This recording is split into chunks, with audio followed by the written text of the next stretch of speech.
Prophet once used a very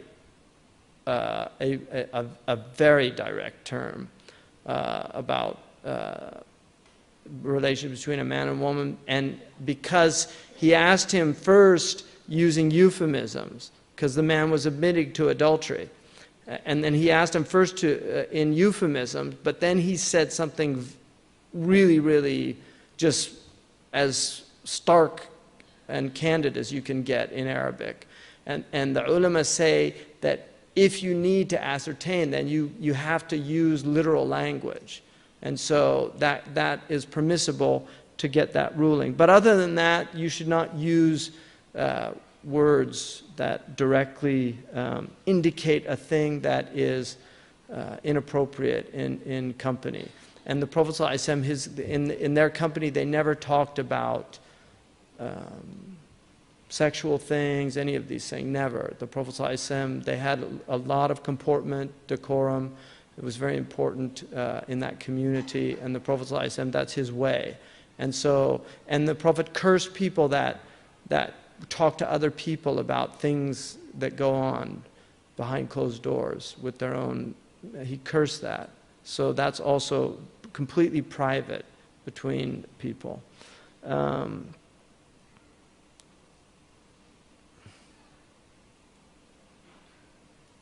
وهاكما محقق الملاحي قد حكموا به على التمساح.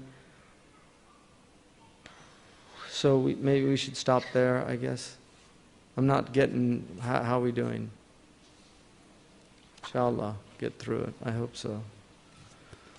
You know, the music one was important, so I just want to make clear, it wasn't a blanket either or. I was just trying to clarify the nuances in that issue. And so is there a problem with the child learning to play musical instruments? Yeah, again, that's in the West, they're going to be exposed to music, and it just depends on certain situations and cultures that people are from. It's much better for them to be exposed to classical and appreciate those things than a lot of the common music that's out there. So, I would leave that to the families and the type families they're from. For Western people, certainly that was traditionally part of education, especially if they were from a cultured family. You know, that was just part of being in a cultured family in the West. In the Muslim world, it's tend to be generally frowned upon to learn musical instruments for children. Children are very musical by nature, and in like Moroccan culture, the duf drum, even in Syrian culture, the duf drum is very common. A lot of people can play duf drum. If you're from Syria, it's something a lot of the kids learn early on. And even the ulama, some of the ulama can play the duf. And I know a few ulama that can play the duf. In Morocco, some of the ulama were notable musicians as well. And in the early period of Islam, there were some ulama that were notable musicians. So these are khilaf issues. I would leave it to the families. If you're obviously from a Deobandi background, or from certain backgrounds where these things that they take, most of the Deobandi positions are very strong about musical instruments, and we have to honor that and respect that, and if that's the background that you're from, then that's certainly the more cautious position. إن الحلال بين وإن الحرام بين وبينهما أمور مشتبهات. Musicality goes under the mushtabihat, undeniably. So, but to say it's clearly haram or it's clearly halal, it doesn't fly. Both positions, neither of them fly. But it's definitely mushtabihat, undeniably. So the Prophet ﷺ said, if you want to protect your religion, it's better to avoid the mushtabihat. But certainly sama'a and ghina, like what we heard now, this is permitted. And for people to say that it's haram, hatu burhanakum in kuntum sadiqeen, bring your proofs, because it's a very hard thing. So how would you help fellow Muslims move away from music and intoxicants? Well, if they're in intoxicants,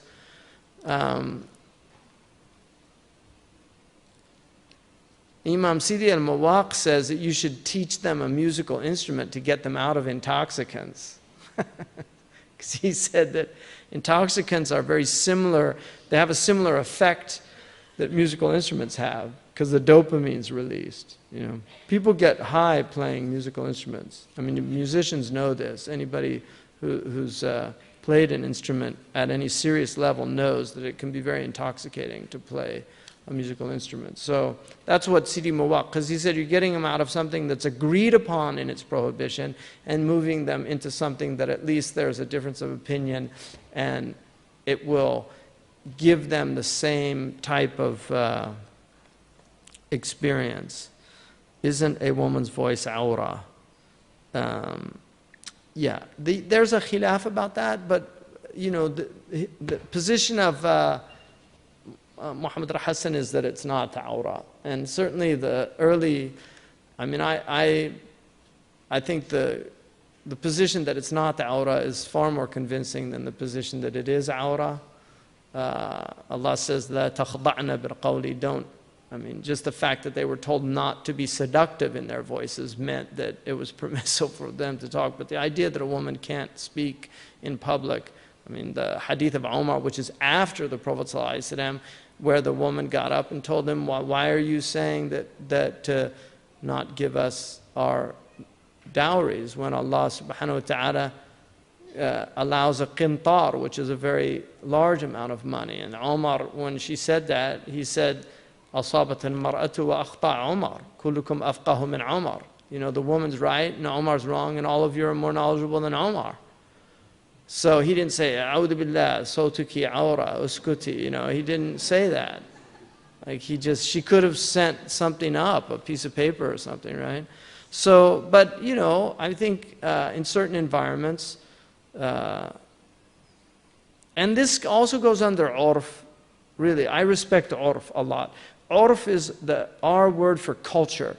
The Europeans didn't have a word for culture until I think the late 18th century or the early 19th. So they didn't even know about culture. Muslims knew about culture. A'raf is part of Islam. Al-urf, al-'ada muhakkama. The norms of a people have legal rulings. And so culture is respected, and people's culture should be respected. Different peoples do different things. If I go to the Eastern Province, I have friends there in Arabia. I've never seen their wives. And they're close friends. But I've never seen their wives, because that's their culture. The women are in complete seclusion. And if they come out, they wear black from head to toe. That's their culture. I respect that. That's their culture. If you go to Yemeni culture, that's also generally the way it is. If you go to any tribal cultures where marriage is a very tricky thing, they tend not, because they don't want clans mixing and doing things like that, so they tend to have those seclusions. And Europe was certainly like that to a certain degree. So, in other cultures, it's not like that. If you go to other cultures, there's a more relaxed atmosphere about that. And Syria, you'll see different types. Some families are very conservative, and it's very separate, and then other families are less so. So that also can be different families, and that's generally more religious than cultural, because they're taking religious positions that are more conservative. So the urf, they're taking the religious position, which might be overriding the urf. Or it's an earlier, because a'raf change, cultures change. And we're certainly seeing a liberalization of Islam. May these blessed souls all, be happy that we're using their extraordinary techie that they've developed. But in their time, a woman would not be sitting in this floor next to the men. It just wouldn't happen. She'd be up there with that little mashrabiyya looking through one of the holes, right? And that's the way it was, right? And that's certainly the way it is still in certain places. We were somewhere last night where the women were up and they were looking through the mashrabiyas. I mean, I know because my wife was up there and she told me, you know, because I said, did you? She said, we had to look through little holes. And that's pretty much the way. This was a very segregated culture. So these are a'raf. Different cultures have different approaches. But it's important that we maintain, you know, in Islam there are mutaghayyirat and thawabit. There are things that change and then there are fixed things. The things that you can never change is khalwa. You cannot be alone. Indiscriminate mixing, where there's not decorum and comportment. You should not have unmarried people simply mixing or unmarried with married people. This is how you get a complete disintegration of a culture, like you have in the West, where they've broken down. Marriage is broken down, everything's broken down. So there are definite things that we should guard. Modesty in dress, modesty in speech, comportment. I mean, people now dress, it's amazing. Like these people dress was, even peasants in the Muslim world dressed with great dignity. They would never go out in t-shirts because t-shirts were underwear. I mean, in my culture, you know, when I was a kid, that was when it all started changing. You know, Marlon Brando wore a t-shirt on a film and then everybody started wearing t-shirts. Before that, if you went out with a t-shirt, people would have been shocked because it's underwear. Okay, what's he doing with his underwear on? But now t-shirt has become national dress in America, you know, have a nice day. You know, or billboards, you know, like wearing billboards, free advertising for corporations. You know, Nike. You know, you're just a product placement.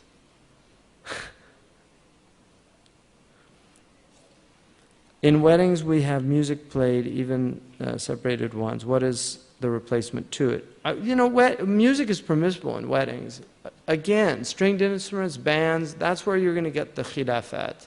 But the idea of entertainment at a wedding, that's in the sound hadith, and the Prophet ﷺ permitted it.